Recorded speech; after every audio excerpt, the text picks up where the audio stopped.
গত ২৬ জুলাই রাজধানীর গুলশানে ৮৩ নম্বর রোডে বৈষম্য বিরোধী ছাত্র আন্দোলনের সমন্বয়ক পরিচয় দিয়ে সাবেক এক মহিলা এমপির বাসায় চাঁদা দাবি করতে গিয়ে ৫ জন সমন্বয়ককে আমরা গ্রেফতার করি।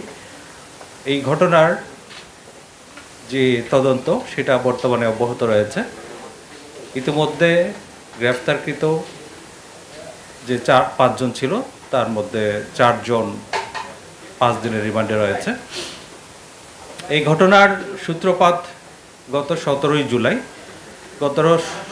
জুলাই সকাল আনুমানিক ১০ ঘটিকার সময় জানে আলম তপু এবং রিয়াদ নামে ২ জন ওই বাসায় প্রথম যায় এবং তারা ৫০ লক্ষ টাকা চাঁদা দাবি করে এবং সেদিনই তারা ওখান থেকে ১০ লাখ টাকা নগদ দিয়ে আসে বলে আমাদের কাছে প্রাথমিক তদন্তে পাওয়া গেছে। পরবর্তীতে ১৯ জুলাই রাত ১০:৩০টায় তারা বাকি টাকা ৪০ লাখ টাকা দেওয়ার জন্য চাপ সৃষ্টি করে এবং আবার ওই ঘটনাস্থলে যায়। পরবর্তীতে তারা ওখান থেকে চলে আসে এবং ২৬ জুলাই আরও লোকজন বাড়িয়ে তারা ওখানে পুনরায় যায় এবং বাকি টাকা প্রদানের জন্য চাপ সৃষ্টি করতে থাকে। এক পর্যায়ে বাসায় উপস্থিত জনাব সিদ্দিক জাফর নামের ব্যক্তি উনি পুলিশকে সংবাদ দিলে পুলিশ ঘটনাস্থলে যায় এবং ঘটনাস্থল থেকে ৫ জনকে হাতে নাতে গ্রেফতার করে এবং একজন পালিয়ে যায়। তদন্তে প্রাপ্ত তথ্য অনুযায়ী পলাতক ব্যক্তির নাম জানে আলম ওরফে তপু, যে কিনা নিজেকে বৈষম্য বিরোধী ছাত্র আন্দোলনের সমন্বয়ক হিসাবে পরিচয় প্রদান করে। এই ঘটনায় বিস্তারিত তদন্ত অব্যাহত রাখে এবং তার প্রেক্ষিতে থানা পুলিশের পাশাপাশি ঢাকা মহানগর গোয়েন্দা পুলিশ ঘটনায় জড়িতদের আইনের আওতায় নিয়ে আসতে কাজ করে এবং তারই প্রেক্ষিতে আজ সকালে রাজধানীর গোপীবাগ হতে জানে আলম ওরফে তপুকে গ্রেফতার করা হয়। এই নিয়ে এই মামলায় এ পর্যন্ত মোট ৬ জনকে গ্রেফতার করা হলো। আপনারা জানেন গ্রেফতারকৃত রিয়াদের বাবুবাজার বাসা থেকে ২,২৫,০০,০০০ টাকার ৪টি চেক উদ্ধার করা হয় এবং গত পরশুদিন তার বাড্ডার আরেকটি বাসা থেকে নগদ ২,৯৮,০০০ টাকা উদ্ধার করা হয়। এই ঘটনায় আর যারা জড়িত তাদেরকে আইনের আওতায় নিয়ে আসা এবং ঘটনার মূল রহস্য উদ্ঘাটনে আমাদের তদন্ত কাজ অব্যাহত রয়েছে।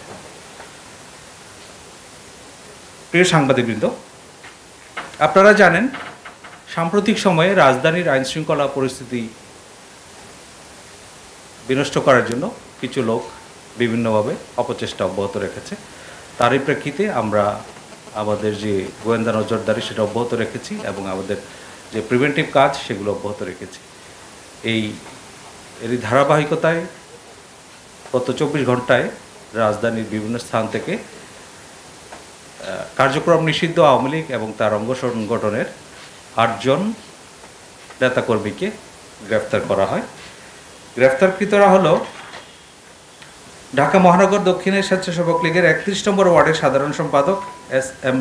জালাল, ঢাকা দক্ষিণ ৩৩ নম্বর ওয়ার্ডের ২ নম্বর ইউনিট আওয়ামী লীগের সাধারণ সম্পাদক মোহাম্মদ শিবলু, কুমিল্লা জেলা আওয়ামী লীগের ১৩ নম্বর কার্যনির্বাহী সদস্য আফজালুন্নেসা হাসান বাসেত, কিশোরগঞ্জের কুলিয়ারচর উপজেলা আওয়ামী লীগের যুগ্ম সাধারণ সম্পাদক মোহাম্মদ জসিমউদ্দিন ওরফে লিটন, নিষিদ্ধ ঘোষিত ছাত্রলীগের ঢাকা বিশ্ববিদ্যালয় শাখার জসিমউদ্দিন হলের যুগ্ম সাধারণ সম্পাদক আশিকুর রহমান, ঢাকা মহানগর উত্তর আওয়ামী লীগের সহসভাপতি ও বাংলাদেশ আওয়ামী যুবলীগের সাবেক প্রেসিডিয়াম সদস্য মাহবুবুর রহমান হিরণ, আওয়ামী লীগের সাবেক ৬৫ নম্বর ওয়ার্ড কাউন্সিলর শামসুদ্দিন ভুইয়া এবং কার্যক্রম নিষিদ্ধ ঘোষিত আওয়ামী লীগের অঙ্গ সংগঠন গাজীপুর মহানগর মুক্তিযোদ্ধা প্রজন্ম লীগের সভাপতি মোহাম্মদ মিজানুর রহমান। আমাদের কাছে যে প্রাপ্ত গোয়েন্দা তথ্য আছে সেগুলো যাচাই বাছাই করে কারো বিরুদ্ধে যদি সুনির্দিষ্ট অভিযোগ থাকে, কোনো রকম আইনশৃঙ্খলা বিনষ্ট করার চেষ্টায় জড়িত থাকার অভিযোগ পাওয়া যায়, সেক্ষেত্রে আমরা গ্রেফতারগুলো করছি এবং এক্ষেত্রে একটা বিষয় পরিষ্কার, এখানে ঢালাওভাবে বা কাউকে হয়রানিমূলক গ্রেফতারের কোনো অবকাশ নেই।